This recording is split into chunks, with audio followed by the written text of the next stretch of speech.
Have you ever prayed, "Lord, if you fix this, I will serve you forever"? It sounds like deep faith, but in the spiritual realm, this is not a prayer of surrender, it is a dangerous negotiation.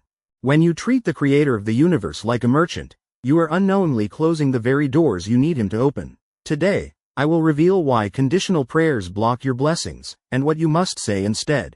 This is the story of a woman who made that exact deal with God in the worst week of her life. She believed she was showing Him her faith. She had no idea she was handing Him a contract, and that the contract itself was the thing keeping her chained to her own fear. Her name was Sarah, and the worst season of her life began with a single phone call. In one afternoon, the ground gave way beneath her. The job that paid the bills was gone. The savings were already thin.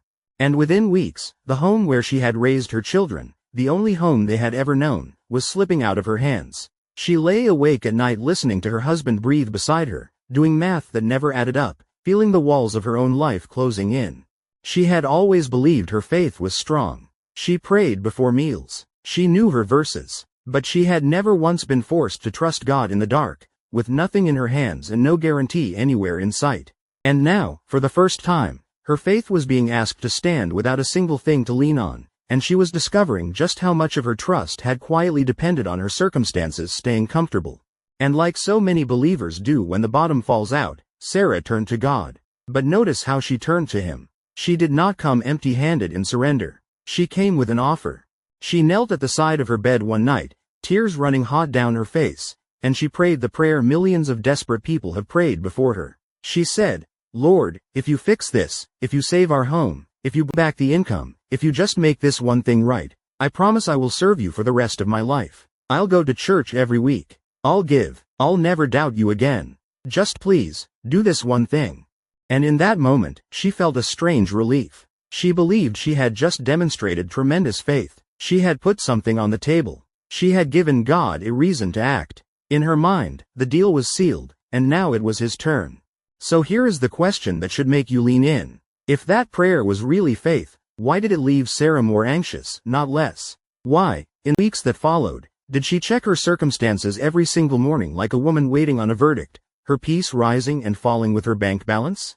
Why did her relationship with God suddenly feel like a transaction that could fall through at any moment? The answer is hidden inside the word she never noticed she was saying. One small word, if. But Sarah could not see it yet. Because the most dangerous prayers are not the faithless ones. They are the ones that feel like faith while quietly insulting the very God you are praying to. To understand what Sarah's prayer was really doing, you have to understand what she had unknowingly turned God into. When you pray, "Lord, if you do this, then I will do that," you are no longer treating God as your Father. You are treating Him as a merchant. You have walked into the throne room of the universe and set down terms, as if the Almighty were a shopkeeper haggling over a price. You are saying, in effect, "Here is my offer. Here is what I will pay. Now hand me what I want." And the tragedy is that people do this believing it is devotion. The Bible confronts this directly, and it is not gentle about it. In Acts chapter 8, a man named Simon watched the apostles move in the power of God, and he tried to buy that power with money. He approached the gift of God like a customer at a market. And Peter's response was thunder. "May your money perish with you, because you thought you could buy the gift of God with money." Simon had made the same mistake Sarah made. He thought the things of God could be purchased, negotiated, secured by an exchange. But the gifts of God are not for sale, and the favor of God cannot be bought, not with money, and not with promises. And here is the truth that dismantles every bargaining prayer ever prayed. Romans chapter 11 verse 35 asks a question that should silence us all. Who has ever given to God, that God should repay them? Think about what that verse is saying. You have nothing God needs. You cannot put the Creator of the universe in your debt. You cannot offer Him a future of service as if He were short on worshippers and desperate for your deal. Everything you would ever promise Him already belongs to Him. Your church attendance, your obedience, your devotion, these are not bargaining chips. They are simply what you already owe. When you offer God a deal, you are offering Him His own property and calling it a sacrifice. And there is a second danger hidden inside the bargain, one most people never consider. A conditional prayer is really a vow, and Scripture treats vows with deadly seriousness. Ecclesiastes chapter 5 verses 4 to 5 warns, "When you make a vow to God, do not delay to fulfill it. He has no pleasure in fools. Fulfill your vow." It is better not to make a vow than to make one and not fill it. Think about how many believers, in a moment of panic, promise God the world. I will never sin again. I will give everything. I will serve you completely. And then quietly forget the vow the instant the crisis passes. The bargain you make in desperation becomes a debt you never pay. So the conditional prayer not only fails to move God, it often leaves you owing him a vow you never had the power to keep. You walked in trying to put God in your debt, and you walked out in debt to him. There was a man in Scripture who prayed almost exactly the way Sarah did. In Genesis chapter 28, Jacob had a powerful encounter with God. And how did he respond? He said, "If God will be with me and will watch over me on this journey, then the Lord will be my God." Do you hear it? The same word, if.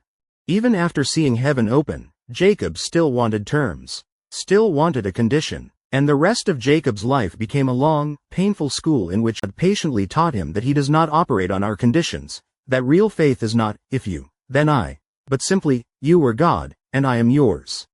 If this is already exposing the way you have been praying, before we go any further, do one thing. Subscribe to this channel and write in the comments, "Lord, teach to surrender, not to negotiate."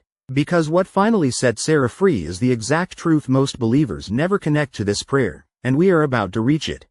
For Sarah, the deal she thought was faith slowly became the thing that poisoned her faith. Because a conditional prayer creates a conditional believer, her devotion was now tied to an outcome. As long as she believed God might come through on her terms, she clung to him. But every day the answer did not arrive the way she had scripted it. A small crack opened in her trust. She started to feel something she was ashamed to admit, that God owed her. She had kept her side. Where was his? And the people closest to her felt it before she did.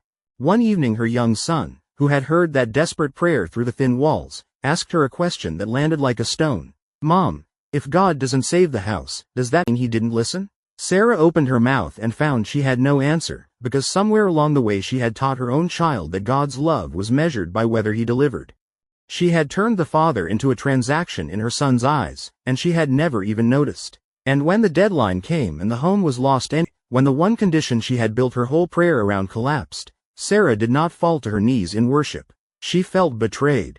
She had given God a contract, and in her eyes, he had broken it. Her faith, which had been resting entirely on the if, now had nothing left to stand on. That is the hidden danger of every bargain prayer. It does not just fail to move God. It builds your faith on a condition, so that the moment the condition falls, your faith falls with it.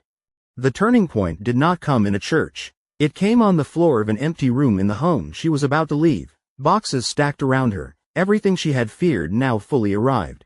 Sarah was done praying. What was the point? She had made a deal, and the deal had failed.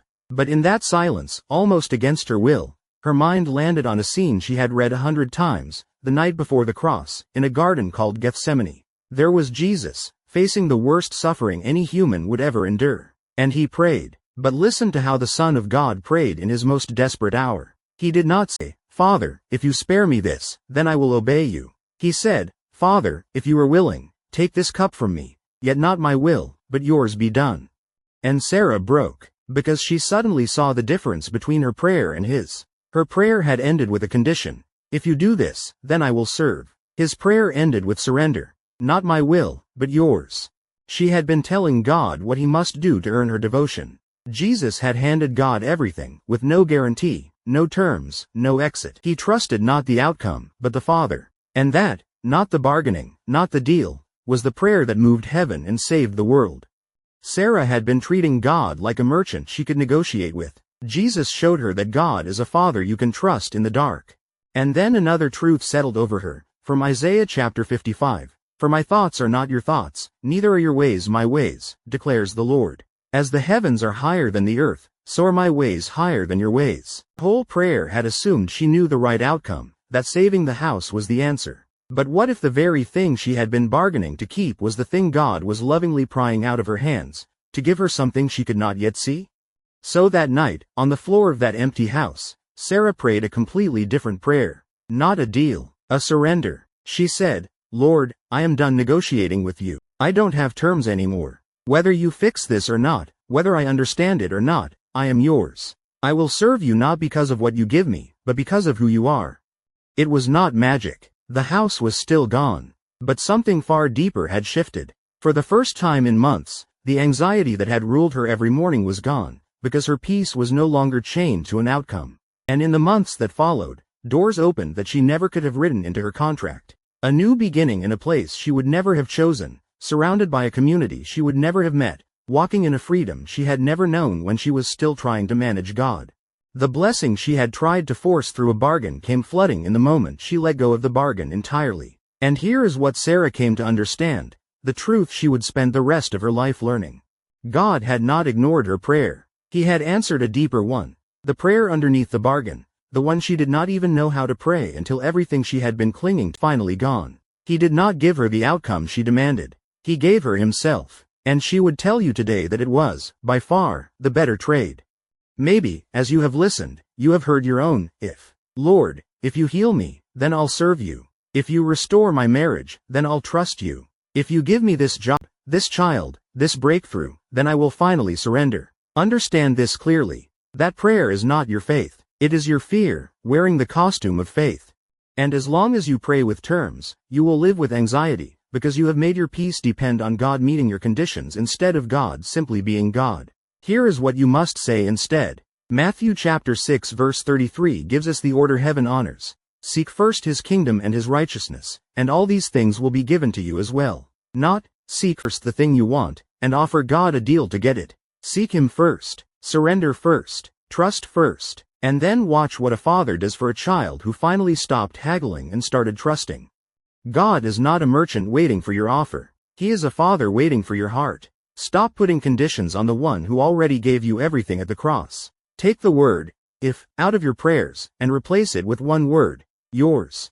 If this message reached your heart today, I want you to do one thing right now. Write in the comments, Lord, I serve you unconditionally. That is not just a comment. It is the moment you tear up the contract and finally trust the Father. And if you know someone trapped in a bargaining prayer, still waiting for God to meet their terms, share this video with them today. It may be the word that finally sets their faith free from the if, so we can keep growing together. God bless you deeply, my brother, my sister. Until next time.